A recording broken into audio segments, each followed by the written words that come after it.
Welcome to Pragim Technologies. I am Venkat. This is part 37 of SQL Server. In this session, we'll learn about what a unique index is and the difference between unique index and unique constraint. Before continuing with this session, I strongly recommend to watch parts 9, 35 and 36 of this video series. So what's a unique index? Unique index is used to enforce uniqueness of key values in the index. Let's understand this with an example. I have this sample SQL script here which creates table TBL employee, and if you look at the script, the ID column is marked as primary key column, and by default a primary key constraint creates a unique clustered index on that column if another clustered index doesn't already exist for this table. Let's look at this in action. Okay, so let's create this table TBL employee using the script. Command completed successfully, so the table should have been created. Since we have marked this ID column as the primary key column, a unique clustered index should have been created on that column for this table. And obviously to find that out, we can make use of the system stored procedure sp_help index, passing in the name of the table, which will list all the indexes that are available for this table. So let's execute this.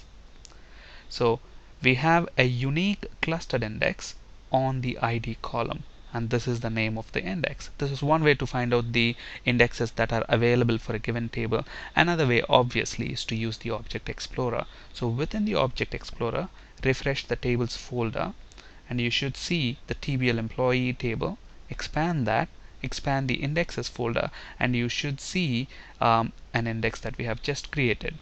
And this here says it's just a clustered index. It doesn't tell us whether it's a unique or non-unique index. To identify that, you can right click on the index, select properties, and you should see this checkbox checked, which proves that this is a unique clustered index.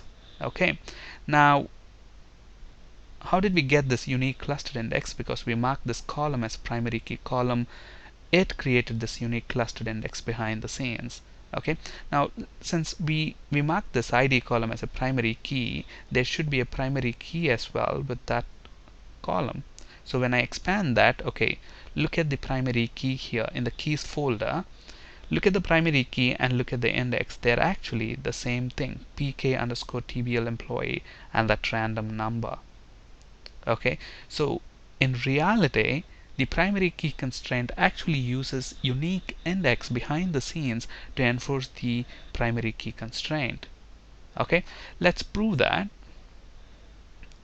Let's try to drop this index.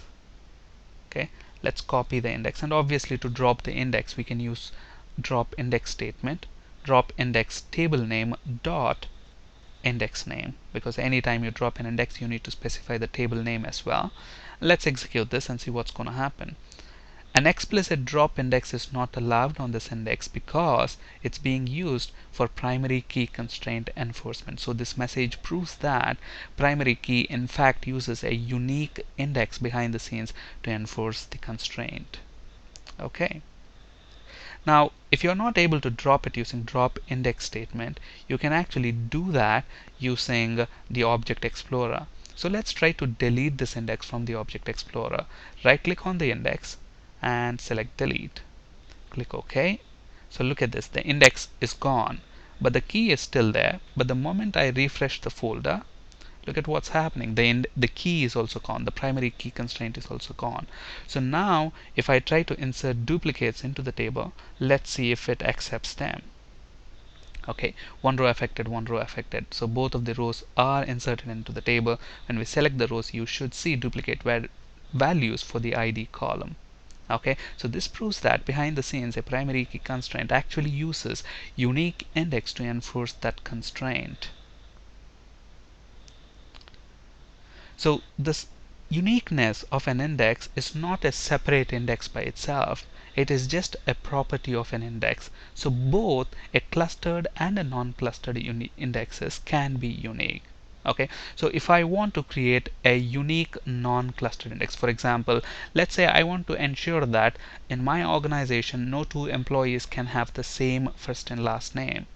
Okay, let's say I want to enforce that, I can actually create a unique non-clustered index in that case. Okay, so I'm creating a unique non-clustered index, and usually for unique indexes it's better if you prefix that with UIX. So just by looking at the name you can say that this is a unique index on TBL employee on the first name and last name columns. Okay, so here we are creating a unique non-clustered index. Okay, so difference between unique constraint and unique index. If you remember, in part 9 we have actually spoken about unique key constraint. Okay, so anytime you want to enforce uniqueness across one or more columns, we will actually use unique key constraint. Okay, but now we are talking about using unique index. So what's the difference between them? Actually, there are no major differences between a unique constraint and a unique index. In fact, when we add a unique constraint, a unique index gets created behind the scenes. Okay, let's look at that in action. Okay, let's say I have this table TBL employee which has got city column within that. Now I want to ensure that all cities are unique within this table. How do I do that? I can add a unique constraint. So let's add a unique constraint. Okay, so obviously to add a unique constraint we have to alter the table. So alter table, table name, add constraint, and unique constraint UQ underscore table name underscore city. On city column I'm adding this unique constraint and I'm saying unique. Okay, and then for the city column, now let's execute this command. So command completed successfully. So we are actually adding a unique constraint. So let's refresh this folder and let's expand the indexes. Now look at this, I have this index created, and if you look at the type of the index, it's a non-clustered unique index. Okay, if you want you can actually specify. Let's drop this index for a minute. Now I can specify whether I want a clustered or a non-clustered index on this column. So if I want clustered, I can specify that as well. So now when I do this, okay, so I'm adding this constraint, and when we refresh the indexes folder, expand that, look at this, a clustered index. And obviously when we right click, go to the properties, you should say it's a unique clustered index. Okay, now this is actually a constraint that we are adding, but behind the scenes what's happening, a unique index is getting created. Now where is this constraint then? Now when we expand the keys folder, you see the constraint, and look at the index name, both of them are almost the same. Okay, so whether you add a unique constraint or whether you create an index, there are two ways basically to create a unique index: by adding a unique constraint or using create index statement and directly creating a unique index. But in either cases, index is the one which supports that uniqueness, to enforce that uniqueness. So when should you actually be creating a unique constraint over a unique index? Now we know that behind the scenes a unique index gets created. Now you can do that through a constraint or directly using a create index statement. Okay, so when do we choose one option over the other? Now to make our intentions clear, create a unique constraint when data integrity is the objective. Okay, this makes the objective of that index very clear. In either cases, data is validated in the same manner, and the query optimizer doesn't really make any difference between a unique index that you have created by using a constraint or manually created that using create index statement. Alright, and some useful points to remember. Now we have already learned that by default a primary key constraint creates a unique clustered index. We have seen that, and we have also seen a unique constraint creates a unique non-clustered index by default. Okay, these are only defaults and they can be changed if we wish to, and we have just seen that as well.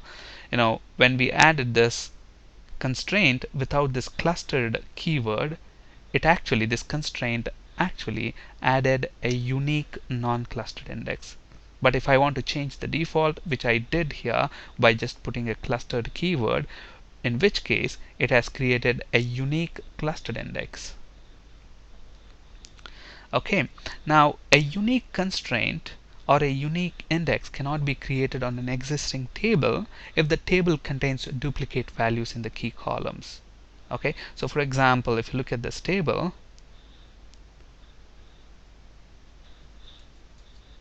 the ID column value is duplicated, and if I try to add a unique constraint or a unique index on this column, it's going to fail. Why? Because you already have an existing duplicate values there. So until you clear them, you cannot actually add an index. Or another option is basically to include another column in your unique index. So if I include both ID and first name, I want to ensure that there is uniqueness in the combination of both the columns. So one way is to delete the duplicate value. The other way is to basically add or remove columns to ensure uniqueness across one or more columns.